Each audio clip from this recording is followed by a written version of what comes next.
Jadi hubungan itu sangat dekat dan emosional.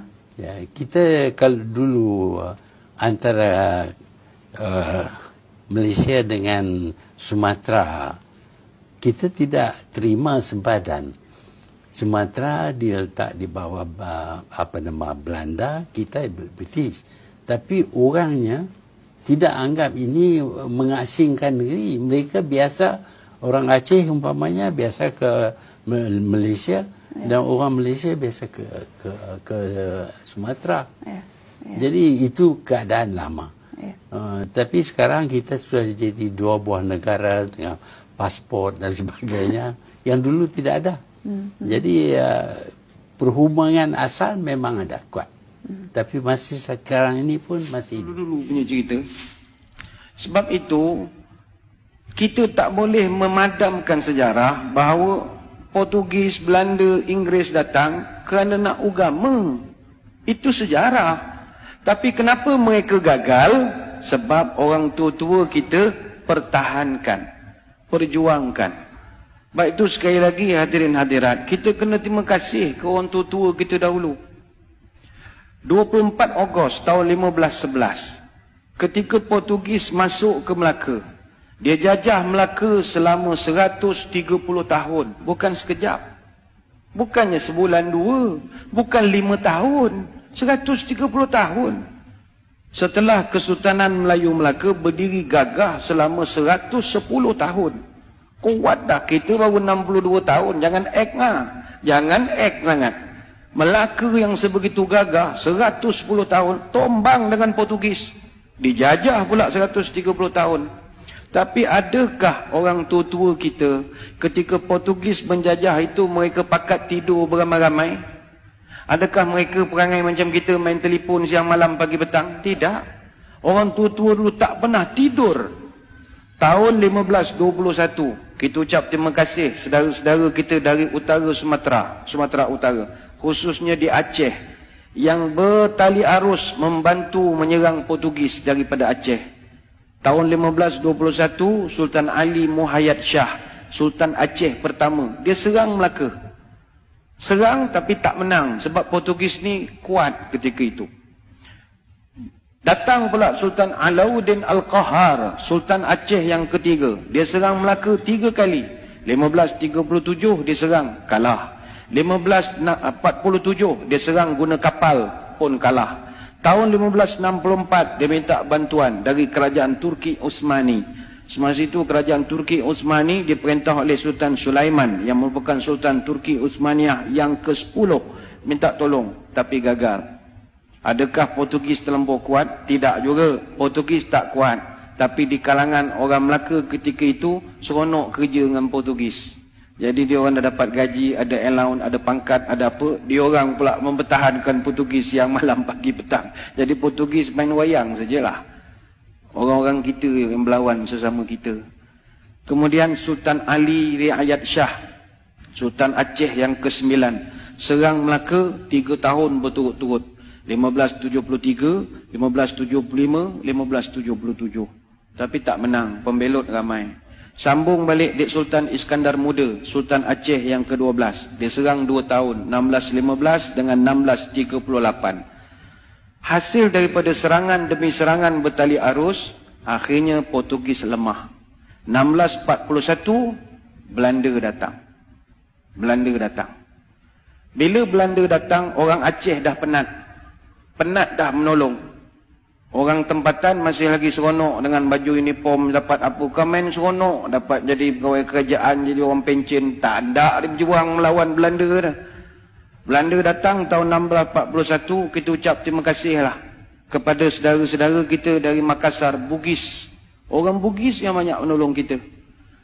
Orang Belanda datang jajah Melaka Johor berapa tahun? 183 tahun. 183 tahun. Datanglah orang-orang Bugis tahun 1782 sampai 1784, yang itu memang serang habis-habisan.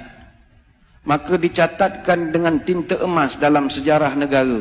Muncullah satu orang pahlawan terbilang, marhum Raja Haji Fi Sabilillah Ibni Daing Celak, yang digelarkan marhum Teluk Ketapang. Bagi tuan-tuan di Selangor, kena kenangkan marhum Raja Haji Fisabilillah. Apa sebab? Dia ni yang di Pertuan Muda Kesultanan Johor Riau Lingga yang keempat. Dia Tengku Mahkota Raja Muda. Dan dialah abang kepada Sultan Selangor yang pertama. Sultan Selangor yang pertama namanya Raja Lumu bin Daing Celak. Raja Lumu ni ditabalkan dengan nama Sultan Salahuddin Shah. Memerintah Selangor 1745 sampai 1778. Kenapa adik dia yang jadi raja? Abangnya mangkat awal. Kenapa abangnya mangkat awal? Mangkat di Kota Melaka 19 Jun tahun 1784. Umur baru 57 tahun. Ketika jenazahnya ditemui, tangan kanannya memegang kitab Dalailul Khairat, tangan kiri memegang badik. Dia lawan Belanda sampai ke Kota Melaka. Tapi akhirnya gugur menjadi seorang syahid. Kenapa mereka ni berjuang berhabis-habisan? Nak pastikan orang putih, jangan kau nak tukar agama cucu cicit aku. Itu aja. Itu dia dari Makassar, apa kena mengena dengan Melaka? Ukhuwah Islamiyah. 1786 Inggeris datang ke tanah Melayu. Mula-mula dia datang masuk ikut Pulau Pinang. Dia masuk Pulau Pinang, dia tukar habis sejarah Pulau Pinang. Dia dakwa dia pula yang membuka Pulau Pinang. Apa benda dia pula membuka Pulau Pinang? Ingat kita ni tak reti yang buka negeri agaknya. Maka terpadamlah sampai sekarang sejarah sebenar pembuka awal Pulau Pinang tahun 1730. Siapa yang buka Pulau Pinang tahun 1730? Datuk Jenatun.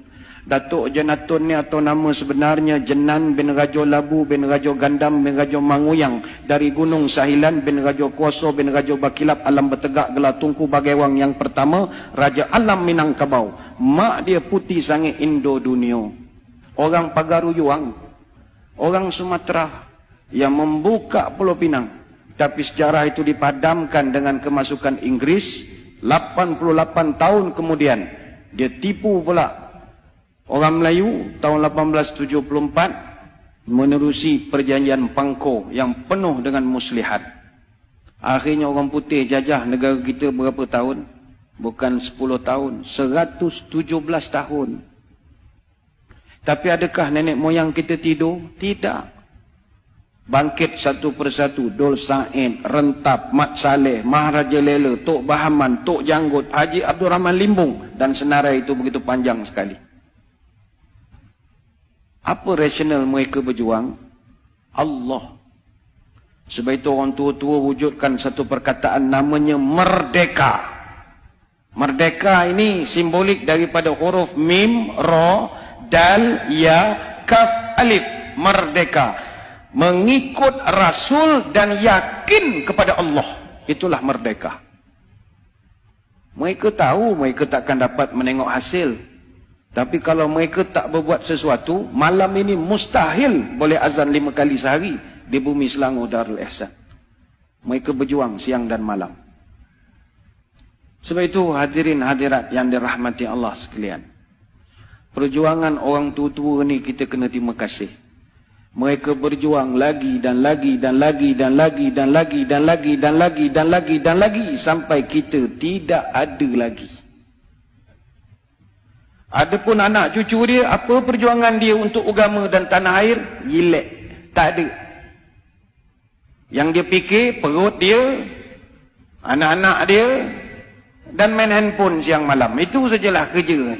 Tak ada. Ni bukan orang sini, ni orang Kuantan. Orang sini semua bagus. Sini semua fikir masalah umat semua. Kang keluar video marah pula orang Kuantan. Orang Afrika. Kang kena gam pula Kuantan kang. Orang Afrika. Maka sewajarnya sebab kita sebagai generasi selepas merdeka, hayatilah semangat pengorbanan ini. Habis nak korban apa lagi Ustaz? Semua dah okey. Saya kerja pun dah pencen. Anak pun dah kerja. Masuk universiti. Nak berjuang apa? Marilah kita pertahankan kemerdekaan ini, khususnya mempertahankan kesucian akidah ahli sunnah wal jamaah. Sekarang ini zaman cabaran kita gugat akidah. Itu lain. Kalau dulu orang nak cabut akidah, kalau sekarang ini dia goyangkan akidah. Inilah perkara yang pernah disebut oleh baginda Nabi SAW. Badiru bi'amal fitanan qaqtita'il lail muslim.